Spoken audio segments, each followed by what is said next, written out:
Hey everybody, this is David at Barnyard Bees.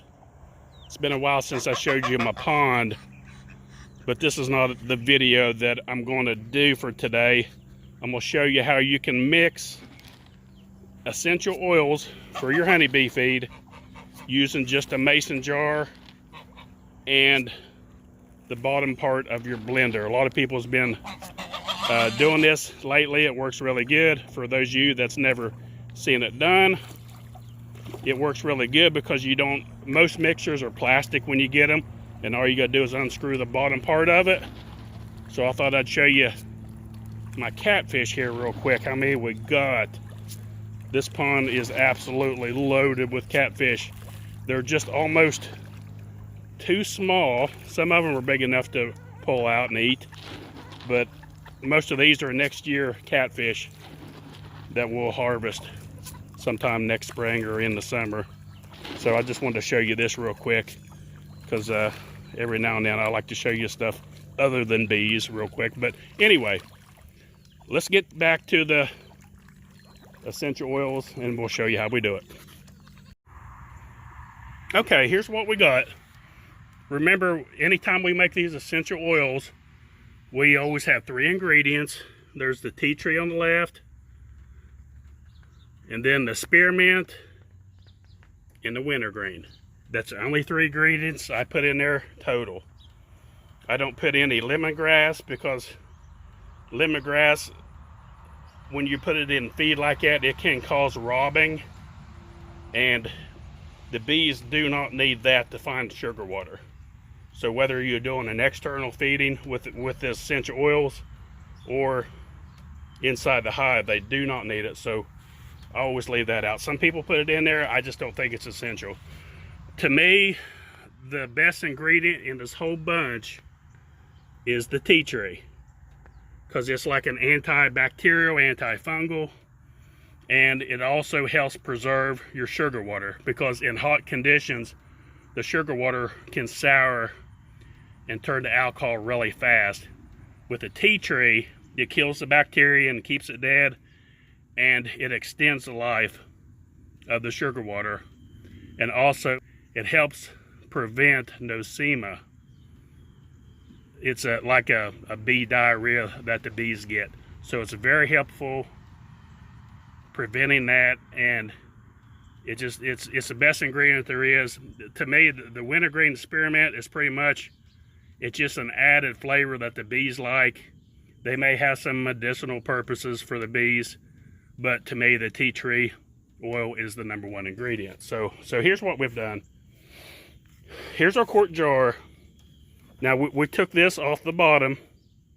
Kind of excuse how messy it is. This come out of the barn, so I wiped it out a little bit.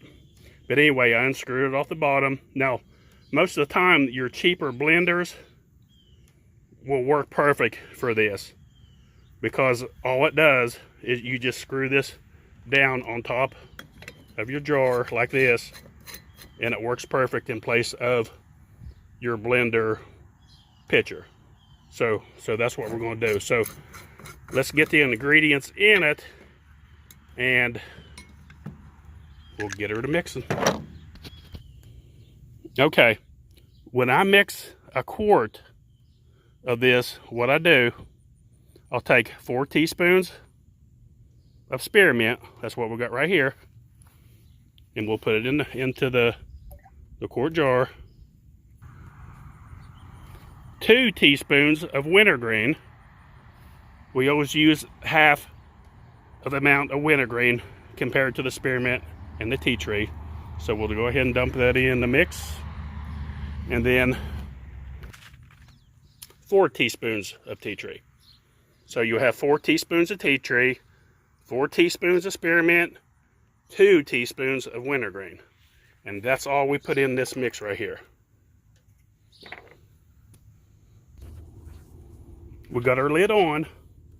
So those of you that don't know what we do, when you mix an oil with the water, you got to do what's called emulsify. It's the only way to blend the water with the oil, and it'll turn it into like a milky looking solution. So we got our quart jar here. And all we'll do is make sure it's in there getting seated, and we'll turn it on.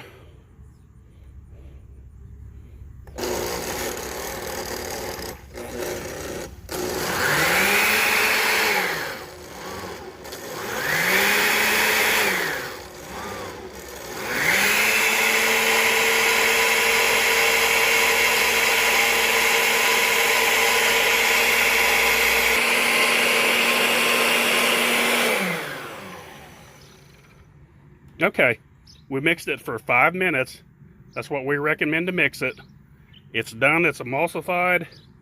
Now, what you can do, if you didn't get enough water in your quart jar, you can go ahead and add some now. It won't hurt.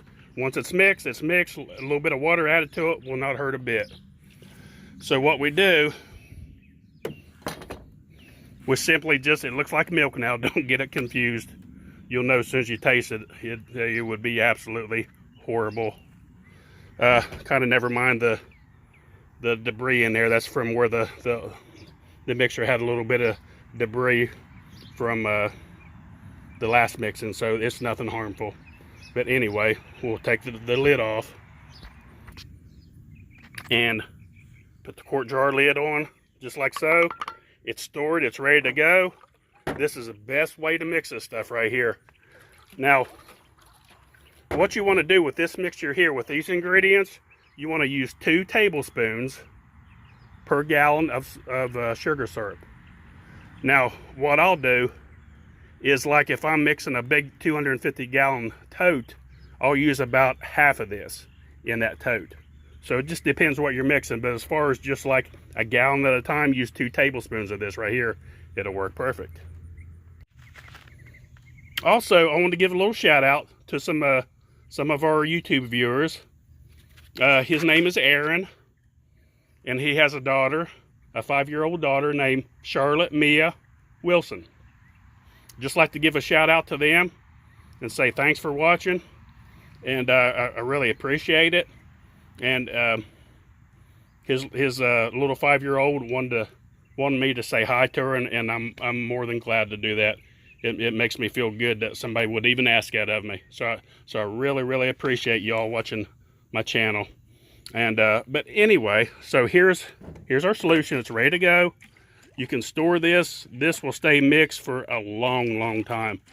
And that right there is so much better than using the pitcher, because like I say, most pitchers come in plastic, and if you use plastic, this stuff here will eat it up. It will eat up the plastic.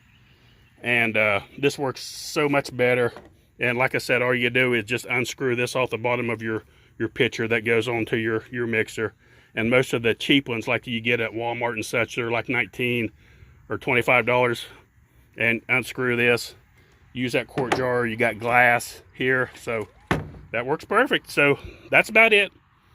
I just wanted to show everybody how to do that and to share that with them. And don't forget, folks, please help share videos, like and subscribe. Thanks for watching. Barnyard Bees.